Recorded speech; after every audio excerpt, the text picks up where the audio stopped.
So, welcome to my channel. You're at Alexandrian Archives. Welcome to this video. My name is Mila. If you're new here, welcome. If you're not new, welcome back. We are in a new setting today, slightly. The bookshelves are literally right there. So it's just a shift to the right? So, the reason is the sun is shining in my face, as seen at the beginning of the video. It's not as strong now, but I'm too comfortable on my bed to go back to the chair. So, we're gonna be stuck here. Today's video, friends, is specifically for the young readers, but if you want middle grade books, stick around. So these are, I think some of these might be a repeat from my original video. That's like middle grade books while you wait for the Percy Jackson show.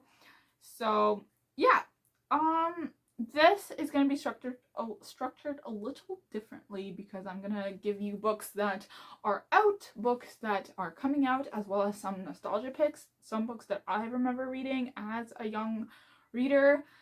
Mainly, I think all of them are Silver Birch picks, which I'll explain in a minute. So it's going to be published books, recent to-be published books, and nostalgia picks. There's literally one to be published book because the other ones are out already. So let's get to it. Woo! Okay, first book I'm going to recommend is one I really love, and it is a duology, and it's finished. So it is Shad, Hadid, and the Alchemists of Alexandria by George Drage. I think that's. I stumble upon his name so much every time, and I feel so bad because I understand what it's like. I'm so sorry, George. Love your books, man. Anyways, Shad, Hadid, and the Alchemists of Alexandria. I figured it's fitting since we're at Alexandrian Archives. I will recommend this one. Basically, Shad finds out that he has a thing for alchemy, and he's chosen to go to this academy of like Alexandria. It's Alexandrian Academy, and there's a skiing going on, and found family, funny fart jokes. I had a blast. I read this in like 3 hours, and it was the e-arc that I read on my phone. So that was a fun time. If you can tell, if I read a book fast, that means I'm really enjoying it. So no matter the length. So yeah. I thought this was really fun. Wilderlore is the next book I'm going to recommend. This is one of my brother's favorite books, and it is going to be 7 books. I think first 4 books are out. Maybe this is by Amanda Foody. This follows our main character, who's an apprentice, who becomes an apprentice or something like that, and he just goes on adventures. I have not read this, but my brother has. He devoured the first book. I got it for him as a birthday present like 2 years ago, I think. He flew through the first book. I got him the second book that weekend, and then he flew through it again.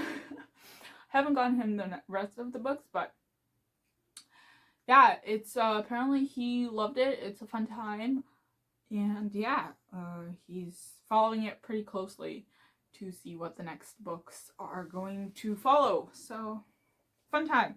Next one is A Wolf for a Spell by, can see the name in my head, but anyways, this follows a young wolf that is a young girl that is turned to, that switches bodies with, I think, Baba Yaga, and there's like Russian, Slavic folklore, fairy tale vibes to it, and I'm gonna post a cover. I have it somewhere. I think my brother has it, but it's in his room. But from what I've read, I haven't finished it, but what I've read, I thought it's really cool. It has illustrations, although they're black and white, but they're really pretty illustrations. They really give that fairy tale vibe. I'm gonna post a couple of pictures of Ivan. I think his name is Biblians, or Biblians. I think it's closer. Drawings of different Russian fairy tales. So like Vasilisa the Beautiful, Baba Yaga, Kashid the Deathless, and all that stuff. So highly recommend. It's a pretty fast read. I should finish it, but next one is Zachary, Ying, and the Dragon Emperor by Shiran J. Zhao.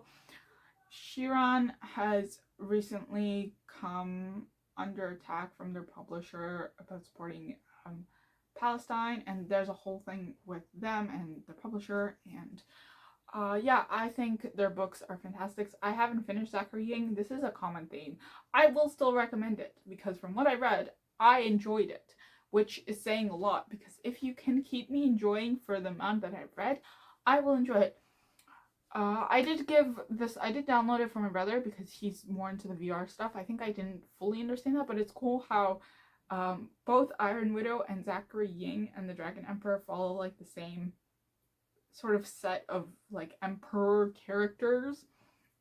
So I just thought it was really cool. It was just like different universes, same characters, you know, same characters, different fonts. So this is their middle grade. I thought it was fun. I thought it was a blast from what I've read. And I will report back from my brother's findings if he ends up reading it ever. And yeah, so the book that I want to talk to you about that hasn't been released yet is one of my friends who is probably the only Tajik ethnicity author I know in North America. Her name is Diba. I will post the cover. The book is called Farrah, Noorzad, and the Kings of Fate, and it has like Persian folklore and jinn, and I am so excited, and I hope that you guys will check this out and pre-order it, either for yourself or for your kiddos or for your brother, your sister, your nieces, nephews, your grandkids, to support the author. Of course, she does have a book out already. It's YA. It's called House of Yesterday. Chef's kiss, by the way. The nods to like Tajik, Afghan, Uzbek, you know, cultures, the messy family, the gossipy aunts, everything. Oh, just so good. I hope that you guys look at it, look it up, you know, and if you are interested, do pre-order it. I'm not being paid or asked to even say this. I am saying this of my own voice. I just really want to support Diba because she's, you know, she's Tajik like me, and it's so cool to be seeing a Tajik author slowly grow. So yes, I'm very excited for that. And here are a few nostalgia picks. I generally don't really remember much of what these are about, but basically in Ontario, which is where I live, we have this program called the Silver Birch program. Specifically, it's the forced reading, but the program that I focused on was Silver Birch, which was for grades 4 to 6, and then once you hit grade 7 and 8, it's Red Maple, and etc, etc, etc. So for Silver Birch, you get 10 middle grade fiction and 10 like middle grade range nonfiction. So you read through those, and usually in May there's a huge festival of reading downtown at the Harborfront, and my school would do the trips, but I never went on one. So, but these are books that I remember reading and loving and rereading like every single year since. And I do keep track of, you know, the newer picks and stuff. I know, oh my goodness. I think I think Zachary Ying was one choice. I think one of June Her's books was one choice. Anyways, yeah, so that's basically the basis of it. And one book I remember reading and loving is Metro Dogs of Moscow, where I think this guy lives in Moscow and he has a dog. I think it's a Jack Russell Terrier, and I love Jack Russell Terriers, and I think that's where my love for Jack Russell Terriers stems from. And this dog, I think, runs off and just experiences life in Moscow as a dog of the city. And I don't remember if there's a happy ending, so if you start crying at the end, I am so sorry.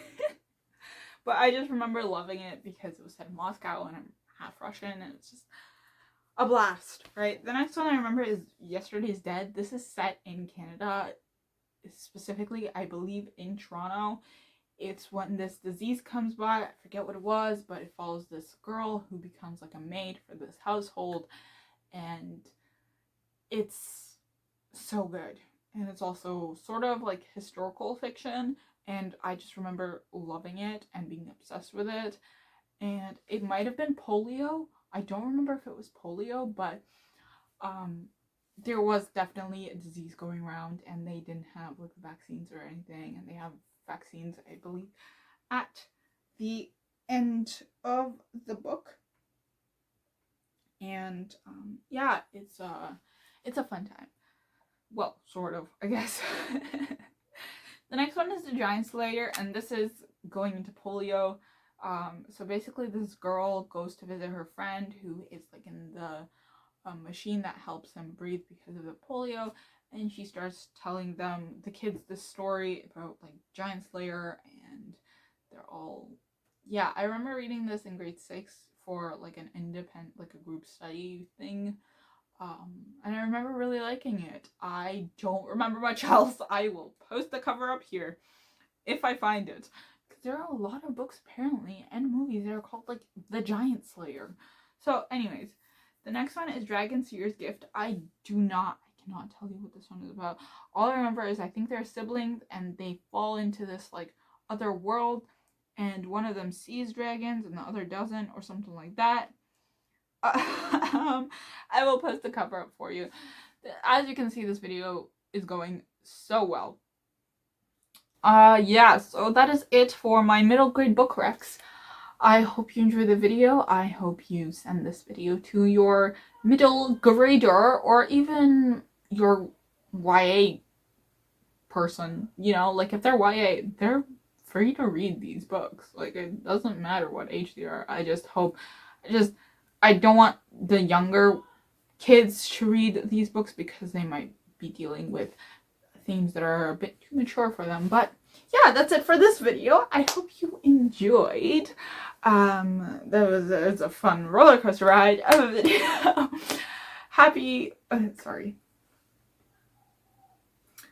Like, subscribe, comment, hit the bell icon to be notified of every time I post, and I will follow me on all my socials. I will see you in the next one. Happy reading.